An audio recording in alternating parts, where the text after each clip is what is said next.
Hello, good morning my dear children. This is your Balachandra. Here in this video I am going to explain you The Raven and the Fox. The first poem, Purvi 2026-27, newly introduced book from Purvi. This is the first poem in the first unit. The poem name is The Raven and the Fox. Here, before going to start the poem, here let us do these activities before we read. We know that frogs croak. Did you know that ravens also croak? ఇక్కడ frogs crook అంటే మనకు ఆ sound చేసేటువంటి frogs అరిచేటువంటి అరుపుని ఇక్కడ మనం crook అని పిలుస్తాము. అదేవిధంగా రావెన్స్ అరిచేటువంటి అరుపును కూడా మనము క్రూక్ అని పిలుస్తాం. ఈ విషయం మీకు తెలుసా అని ఇక్కడ మనల్ని క్వశ్చన్ చేస్తున్నారనమాట. సో ఇక్కడ రావెన్ అంటే ఏంటంటే క్రో, ఓకేనా. ఆల్రెడీ ఫ్రాగ్స్ ఎలా అరుస్తాయో, ఫ్రాగ్స్ అరిచేటువంటి అరుపుల్ని మనం క్రూక్ అంటాము. అదేవిధంగా రావెన్స్ అరిచేటువంటి అరుపులను కూడా మనం క్రూక్ అని చెప్పి పిలుస్తాం. Here which animal is shown to be cunning in stories. స్టోరీస్లో జనరల్గా మనకు ఏ యానిమల్ని మనం కన్నింగ్, ఒక నక్క, జిత్తులో మారే నక్క అంటాము. సో కన్నింగ్కి సింబాలిక్గా మనం ఫాక్స్ని చెప్పుకుంటూ ఉంటాం కదా. Circle the correct answer. So వీటిలో మనకు టైగర్ కన్నింగా, ఫాక్స్ కన్నింగా, బేర్ కన్నింగా. సో ఫాక్స్ అనేటువంటిది కన్నింగ్ అన్నమాట. అంటే దాన్ని జిత్తులో మారే నక్క అని కూడా మనం చెప్తూ ఉంటాం అన్నమాట. సో ఇక్కడ మనకు రావెన్ అంటే ఏంటంటే క్రో, ఫాక్స్, ఈ రెండింటికి జరిగేటువంటి ఒక చిన్న స్టోరీని, మనకు ఒక మెసేజ్ ఓరియంటెడ్ పోమ్ని మనకి ఇవ్వడం జరిగింది. So now we enter into the poem. Here this is the picture. This is fox. This is raven. Raven means crow. Here the Raven and Fox is a famous fable poem written by Jean de la Fontaine. Jean de la Fontaine అనేటువంటి ఒక వ్యక్తి రాసినటువంటి పోమ్ ఇది. It teaches an important moral lesson about flattery and pride. ఇదేంటంటే ఈ పోమ్ దేని గురించి తెలియజేస్తుందంటే, కొన్ని ఫ్లెటరీ మీన్స్ ప్రశంసలు, అంటే మనల్ని పొగడ్తలు, అభినందించడంతో ఎక్కువ అభినందిస్తూ ఉంటారనమాట. మరియు ప్రైడ్ అంటే గర్వం. సో ఈ teaches an important moral lesson about flattery and pride. గర్వంగా ఉన్నటువంటి వ్యక్తులకు ప్రశంసలు, ఎక్కువ పొగడ్తల వల్ల ఎలాంటి నష్టాలు జరుగుతాయి అనేటువంటిది ఈ పోమ్లో క్లియర్గా ఎక్స్ప్లెయిన్ చేయడం జరిగిందనమాట. ఒక మంచి నీతి కథని మనకు పోమ్ రూపంలో ఇవ్వడం జరిగింది. Here the poem shows how a clever fox tricks a foolish raven by praising him. So ఇక్కడ మనకు the poem shows how a clever fox, ఒక తెలివైనటువంటి నక్క ఒక కాకిని, అంటే రావెన్ అంటే ఇక్కడ ఏంటంటే కాకి అనమాట, ఒక ఫాక్స్ ఈ క్రోని ఏ విధంగా మోసం చేసింది అనేటువంటిది మనకు ఒక ట్రిక్ ద్వారా, ఫాక్స్ ఒక చిన్న ట్రిక్ ప్లే చేసి ఏ విధంగా అంటే దాన్ని ప్రైజ్ చేస్తూ పొగుడుతూ ఏ విధంగా ఈ రావెన్ని చీట్ చేసింది అనేటువంటిది ఈ పోమ్లో క్లియర్గా మనకు ఎక్స్ప్లెయిన్ చేయడం జరుగుతుందంట.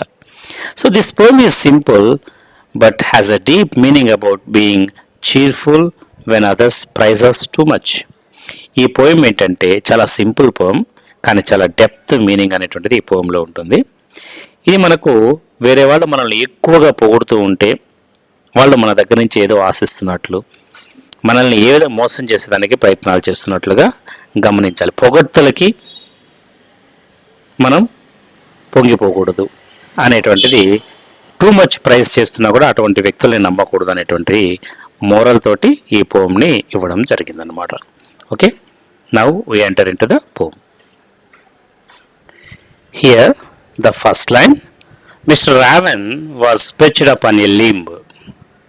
Mr. Raven perched upon a limb. Here the raven was sitting on a tree branch. Here perched means sitting. Perched means sitting. Limb means branch. Limb means branch. Here Mr. Raven means మనం ఒక క్రోగా చెప్పుకుంటున్నాం ఇక్కడ. Mister raven was perched upon a limb. Perched means sitting అనమాట. So ఇక్కడ ఏంటంటే raven ఒక కొమ్ము పైన, ఒక లింబ్ పైన కూర్చొని ఉందన్నమాట. So the raven was sitting on a tree branch. That is the meaning of the first sentence. Here perched means sitting. So limb means branch. Here the raven was sitting on a branch. And Reynard the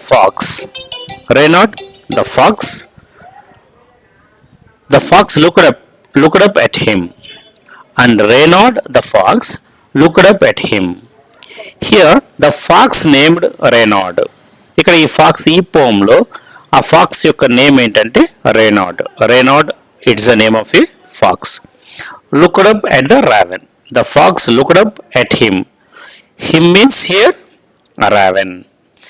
here Reynard అనేటువంటి ఈ pox ఈ raven ని చూస్తుంది అనమాట. కింద కూర్చొని, ఇందాక picture చూసాం కదా మనం, ఈ పిక్చర్లో అలా కింద కూర్చొని పైన ఉన్నటువంటి రావెన్ ని చూస్తూ ఉందన్నమాట. For the raven held in his great big beak. For the raven held in his great big beak. Here, for the raven had something in his beak.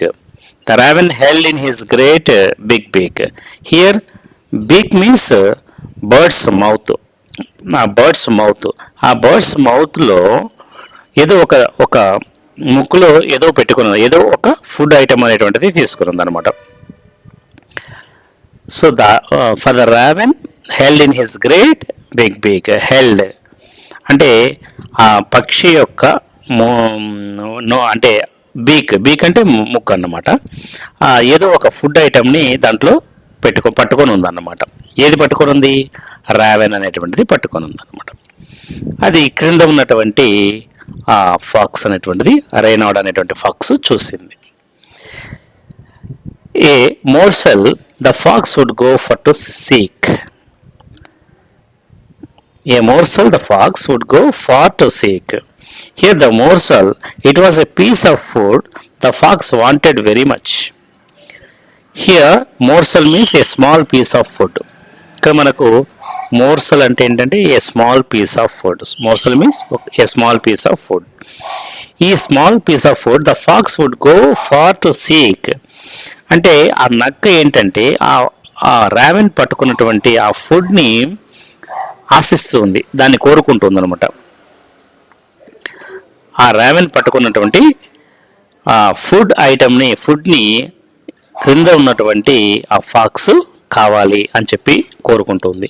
A morsel the fox would go far to seek. Said the fox in admiring tones, my word. Said the fox in admiring tones, my word. Here, the fox spoke in a praising voice. Fox ఏం చేస్తుంది? దాన్ని praise చేస్తూ, admiring tones అంటే దాన్ని praise చేస్తూ ఇలా చెప్తూ ఉందన్నమాట. ఒక అభినందిస్తూ, my word. Said the fox in admiring tones, my word. So ఇలా ఫాక్స్ దాన్ని ప్రైజ్ చేస్తూ, రావెన్ని ప్రైజ్ చేస్తూ ఇలా సంబోధిస్తూ దాన్ని పలకరిస్తుంది అన్నమాట. ఏమనంటే, Sir Raven, you are a handsome bird. The fox prized the raven's beauty. ఆ ravens యొక్క బ్యూటీని ప్రైజ్ చేస్తూ ఇలా చెప్తుంది the fox. You are the raven's బ్యూటీని ప్రైజ్ చేస్తూ ఆ రావెన్ని పోడుతుంది. Sir raven, you are a handsome bird. Handsome ఎందుకన్నారు ఇక్కడ? Here the raven is compared as a male bird. Male కాబట్టి ఏంటంటే హ్యాండ్సమ్ అని చెప్పడం. హీ అని సంబోధిస్తున్నాం కదా, హిమ్ అన్నారు. హిమ్ అని అంటే హీ అని సంబోధించారు కాబట్టి హ్యాండ్సమ్ అన్నారు. అదే ఫీమేల్ అయితే బ్యూటిఫుల్ అని సంబోధిస్తాం. So sir raven, you are a handsome bird. You అంటే ఎవరు ఇక్కడ? రావెన్ని సంబోధిస్తూ నువ్వు చాలా హ్యాండ్సమ్ అని చెప్పి చెప్తూ ఉందన్నమాట ఫాక్స్. ఫాక్స్ పేరేంటి? రేనాడ్ అనేటువంటిది ఫాక్స్ యొక్క name. Okay. Such feathers if you would only sing. Such feathers if you would only sing. Here, such feathers if you would only sing. Here the fox admired the raven's feathers and asking him to sing. ఇక్కడ ఏం చేస్తుందంటే pox raven యొక్క రెక్కలు అందంగా ఉన్నాయని చెప్పి పొగుడుతూ మీరు దాన్ని feathers and ask him to sing, దాన్ని నీ వింగ్స్ అదే రెక్కలు చాలా అందంగా ఉన్నాయి అని చెప్పి పొగుడుతూ దాన్ని పాట పాడమని చెప్తూ ఉందన్నమాట. రావెన్ని పాట పొగుడుతూ దాన్ని పాట పాడమని అడుగుతూ ఉంది. If you would only sing, అవి ఫెదర్స్ ఎప్పుడు అందంగా తయారవుతాయి అంటే నువ్వు కానీ ఒక మంచి పాట పాడావంటే ఆ రెక్కలు అందంగా తయారవుతాయి అని చెప్పి దాన్ని పొగుడుతూ ఉందన్నమాట pox. The birds of these woods would call you king. Here the birds of these woods would call you king. Here the fox said the raven would become king if he sang. నువ్వు కానీ ఒక మంచి పాట పాడావంటే నీ song తోటి నువ్వు ఈ అడవికి, వుడ్స్ అంటే ఏంటంటే ఇక్కడ ఫారెస్ట్ అనమాట, ఈ ఫారెస్ట్కి నువ్వేమవుతావంటే రాజు అయిపోతావు, ఈ ఫారెస్ట్కి నువ్వు రాజు అవుతావు అని చెప్పి ఆ రావెన్ని పొగుడుతూ ఉంది fox. The raven who did not see the joke. The raven who did not see the joke. Here the raven did not understand the fox was tricking him.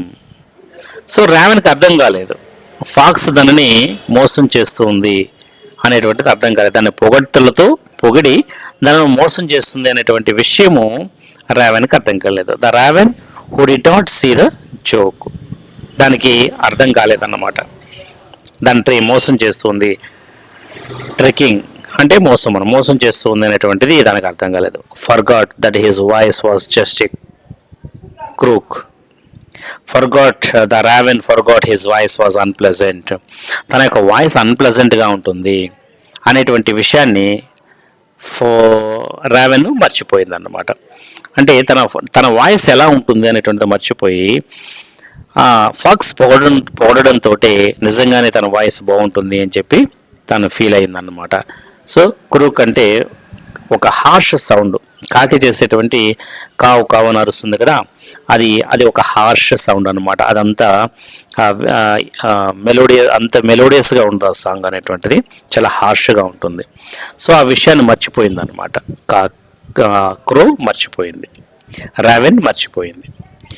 He open his beak in his foolish pride. He opened his beak. Out of pride, చాలా గర్వంతో the raven open his mouth to sing. So నిజంగానే నా voice బాగుంటుందేమో అనే ఉద్దేశంతో గర్వంతో open చేసి పాట పాడేదానికి స్టార్ట్ చేసింది అన్నమాట. సో కాకి సాంగ్ పాడాలంటే మౌత్ ఓపెన్ చేసింది, ఆ ముక్కు అలా ఓపెన్ చేసింది అనమాట. తర్వాత ఏం జరిగిందో చూద్దాం. And down fell the morsel the fox had eyed. And down fell the morsel the fox had eyed. Here the food fell down. Morsel అంటే ఏం చెప్పుకున్నాం మనం, a small piece of food అని చెప్పుకున్నాం కదా. సో ఆ ఫుడ్ ఏమైందంటే the food fell down, అది ఎప్పుడైతే సాంగ్ పడాలని ఓపెన్ చేసిందో మౌత్, ఆ ఫుడ్ కింద పడిపోయింది. సో ఫాక్స్ పడిన వెంటనే ఫాక్స్ ఏం చేసింది, ఇమీడియట్గా పడ్డటువంటి ఆ ఫుడ్ని తను తీసుకొని తాను తినేసింది అన్నమాట. సో హా laughed the fox, and now you know. The fox laughed and taught a lesson. అలా హా అంటూ నవ్వుతూ ఫాక్స్ పెద్దగా నవ్వుతూ అండ్ నవ్ యు నో, ఇప్పుడు నీకు తెలుస్తుంది అని చెప్తూ the fox laughed and taught a lesson, ఒక లెసన్ని దానికి నేర్పించింది, ఒక గుణపాఠాన్ని నేర్పించింది అనమాట. Ignore sweet words that make you glow. Ignore sweet words that make you glow. So don't trust people who flatter you. So దీన్ని బట్టి ఏంటంటే don't trust people who flatter you, ఎవరైతే మిమ్మల్ని పొగుడుతారో. Ignore sweet words that make you glow, మిమ్మల్ని ఎవరైతే sweet words తోటి పొగుడుతూ ఉంటారో, దట్ మేక్ యూ గ్లో, మిమ్మల్ని అలా ఫ్లాటర్ అలా స్వీట్ వర్డ్స్తో పొగుడుతున్నటువంటి వ్యక్తుల్ని ఎప్పుడూ కూడా నమ్మకండి. ఆ స్వీట్స్తో పొగిడేటువంటి వ్యక్తుల్ని ఎప్పుడూ నమ్మకూడదు అని చెప్తూ pride my friend is rather unwise. Pride my friend is rather unwise. Here being proud is not good.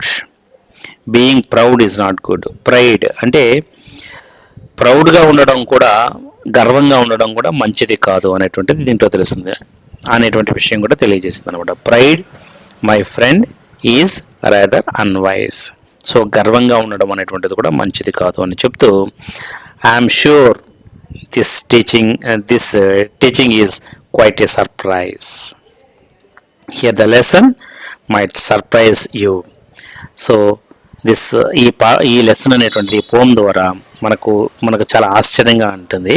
I'm sure this teaching is quite a surprise, might surprise you. ఈ లెసన్ అనే ఈ పోమ్ ద్వారా ఇచ్చినటువంటి మెసేజ్ మనకు ఒక సర్ప్రైజింగ్గా ఉంటుందన్నమాట. So conclusion ఏంటంటే, the poem ends with a fox successfully tricking the raven. So ఈ పోమ్లో ఫాక్స్ తనకు కావలసినటువంటి ఫుడ్ని తీసుకోవడంలో ఫుడ్ సాధించిందనమాట, సక్సెస్ అయింది. ఎలా సక్సెస్ అయింది? సో రావెన్ని మోసం చేసి దాన్ని పొగిడి దాన్ని ఈజీగా పొగడ్తల ద్వారా దాన్ని ఈజీగా చీట్ చేసింది. దాని దగ్గర ఉన్నటువంటి ఫుడ్ని ఈజీగా ఇది తీసుకోగలిగింది అనమాట. అర్థమైందా? సో దీన్ని బట్టి మనకి ఏం అర్థమవుతుందంటే, the raven holding food is tricked by a clever fox. The fox flatters the raven into singing, causing him to drop the food. The fox eats it and teaches that one should not trust flattery. ఈ lesson ద్వారా మనం ఏం నేర్చుకుంటున్నామంటే, కాకిని ఈ raven ఏం చేసిందంటే, ఆ cunning pox దాన్ని ఫ్లటర్స్ తోటి, అంటే పొగడ్తలతోటి కాకిని మోసం చేసి తన దగ్గర ఉన్నటువంటి ఫుడ్ని ఏం చేసింది, కింద పడేలా చేసింది అన్నమాట. పడిన తర్వాత ఆ ఫాక్స్ ఏం చేసింది, ఆ ఫుడ్ని తీసేసుకొని హ్యాపీగా తినేసింది అనమాట. సో ఇది ఒక మంచి మెసేజ్ ఇచ్చేటువంటి ఒక మంచి message oriented పోమ్.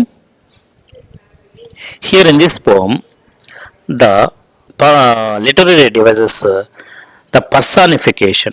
Here what is meant by personification? Personification means, so literary devices personification. Here giving human qualities to animals or objects.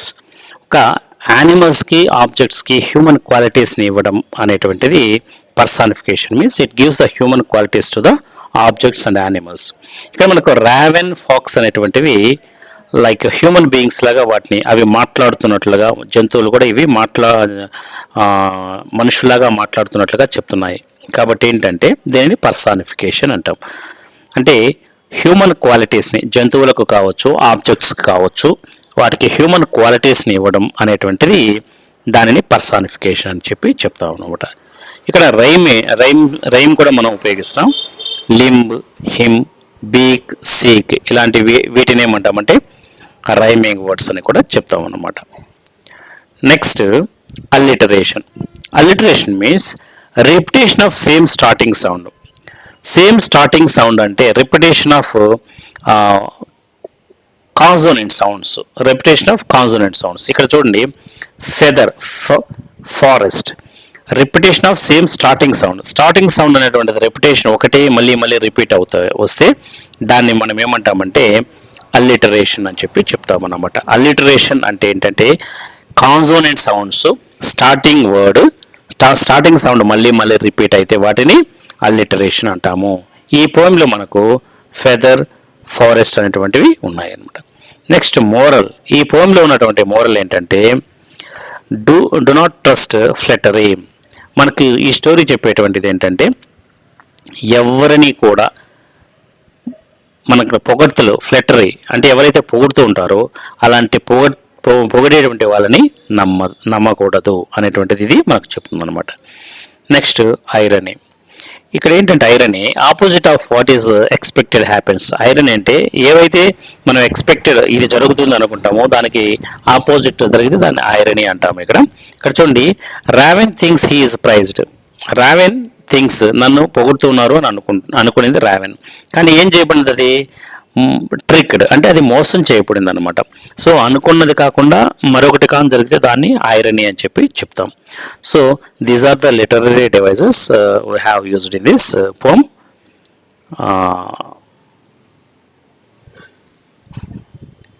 Here the moral of the story is, do not be fooled by flattery and do not do not be too proud. పొగడ్తల ద్వారా ఎవరు కూడా మోసపోకూడదు, గర్వం అనేటువంటిది ఉండకూడదు అనేటువంటిది ఈ పోమ్ ద్వారా మనం నేర్చుకుంటున్నాం. Thank you my dear students. So ఈ వీడియో మీకు నచ్చినట్లయితే ఫ్రెండ్స్ అందరికీ షేర్ చేయండి. మరిన్ని వీడియోస్ కొరకు ఈ ఛానల్ని సబ్స్క్రైబ్ చేయండి. Thank you for watching.